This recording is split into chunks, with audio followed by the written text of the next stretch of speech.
Bonjour, hello everyone. I'm Nata, host of the Nata PR School podcast. You're a successful entrepreneur or marketing manager and you're about to launch a new product or service, or you've been selling your goods for quite some time, but you want to learn how to increase your visibility, get known, and reach more clients? At Nata PR, we deal with real clients every day and we'll teach you simple, fun, and honest PR solutions.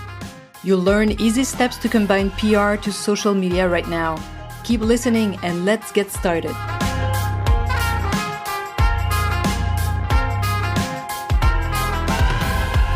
Bonjour, hello, and welcome to this 36th episode of the Nata PR School podcast. So bonjour, marketing friends, communication friends, companies, solopreneurs who are listening to this podcast and get all the information they want out of it. So we do it for you guys. So today I wanted to talk about rules, PR and marketing rules. And the first one in my book is how do we predict future results? How do we predict PR results, sales for marketing?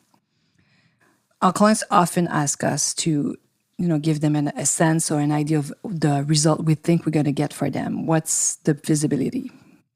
It's really hard to predict the future, don't you think? But we understand that our marketing directors, friends with whom we work, they have to come up with a plan. We love those plans. And we have to be kind of realistic in sales and also in visibility regarding PR. And these plans are very important because they show a direction. So all the people who are in your team, if you hire agencies that are working with you, when you have such a plan, such a marketing plan and PR plan, it gives a sense to where you want to go. So it's something very powerful because, as you know, we work with our brain. And if we have this goal, then our brain's going to find and look for a solution to attain this target and this goal. But if you don't have a psychic power or a crystal ball, it's sometimes difficult to be very precise. And we often see this at the agency, companies that set unrealistic goals. Why? Because they have such a short-term view. Especially since the pandemic, with everything moving so fast, we've seen many clients changing their goals and wanted to increase, let's say, their online sales by crazy numbers. So I don't know what you have done with your long-term plan during the pandemic. Maybe you've changed it already or you are working on it now, but I'm sure it will be revised. The pandemic affected the entire world. So everything, if you haven't been affected at all, either positively or negatively, something did happen to you, unless you were in a bubble somewhere on the planet. So the main problem with short-term versus long-term forecast for companies, it really relies in their financial health. So when you have these companies with crazy goals, short-term goals, it's often because they need these revenue, these monthly revenue. Their lives depends on it. And as we say, those who live by the numbers die by the numbers. This means that if you rely so much on the money coming in such a short period of time, wow, you might be in for a very, very difficult game because especially if a pandemic or something very crazy happen. And we've seen many companies close down already. I'm sure you have to. And this also happens, unfortunately, when our accounting friends, and we love accounting, find that some accountants are just magicians. But some of them, sometimes when they take over a brand and they cut everything, so they put the marketing, they cut it to zero. For some brands, it's so damaging. It's the beginning of the end. So be very aware when you let accounting people decide on what should be done. And if they decide to do major drastic cut and put all publicity plan to zero, be aware. It also happens with those brands that were created online, successful online for a certain period of time, and they never took care of the rest of the universe. Those people who are not on the internet, on the web, on social media. They still exist, these people, and many of them could probably have been their consumer and helped them create what we call a long-term, a sustainable company. And I've seen it often. So they're very successful on the web, but people in the real world don't even know them.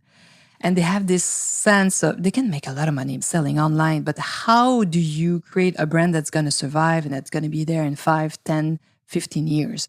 So that's another question. So many brands were created online and were very successful, let's say very fast. They also sometimes disappear quickly. So what can we do if we can't predict the future?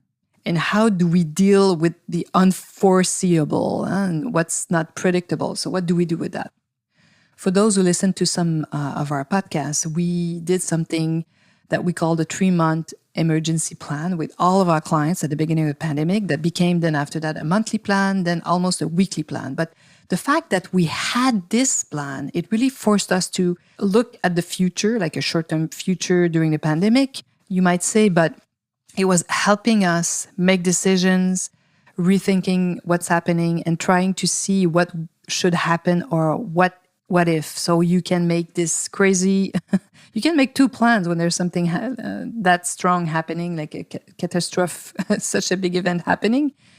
You can do a worst case scenario plan and the best case scenario plan. And then sometimes you end up in the middle. But if you plan like this, at least you have resources, you're not in a panic mode. You can make much better decisions. But if you don't have a crystal ball and you want to make a plan, and you are working on a plan right now, you can use trends. Trends is probably the best option we have if we cannot predict the future precisely. And I talk about trends in episode 26, and we use it a lot in our PR, even with influencers. So if we see a trend, it could be, for example, the vegan trend. And the vegan trend is really exploding right now. And we have one of our clients very smart and very savvy and really listening to the trends. They notice that there wasn't much choice in the vegan frozen desserts. And when they started looking for vegan ice cream and they couldn't find many, just a few brands. So they realized that there was something to be filled and probably a huge demand. So based on this trend, our clients is now marketing its products to supermarkets.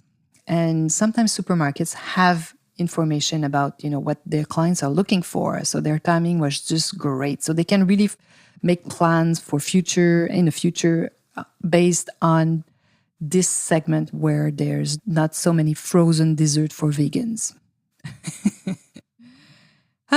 But it's not so easy. You have to be careful sometimes with trends, because if you get carried away and produce and order too many products, you might end up with unsold products. For example, there is a demand for electric cars, but how many homes have a system for charging the batteries? Not so many. So likewise, market research, sometimes we base our future on some market research, but be very careful because these researches are past focused. They really measure what happened. They don't measure the future. Electric vehicles is another amazing trend. So how much does it cost for those large corporations to make this shift right now? Because there's one little one that really saw that trend and took that trend very seriously. That's called Tesla. So you can see how well they use that trend. That's a very good example. So we can always count on the unexpected as well, which by definition happens when we least expect it, as the pandemic, for example, or September 11. So do you have an emergency plan for such cases? Or do you have like a 3-month plan? Or what will you do if anything terrible or another international crisis happen?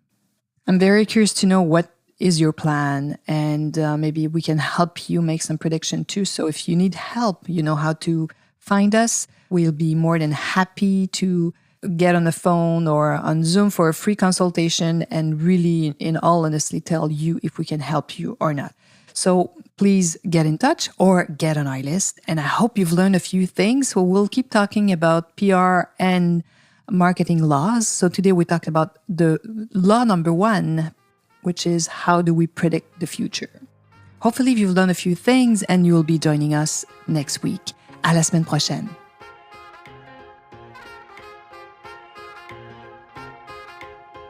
Hey, you want to learn more about how to implement PR strategies?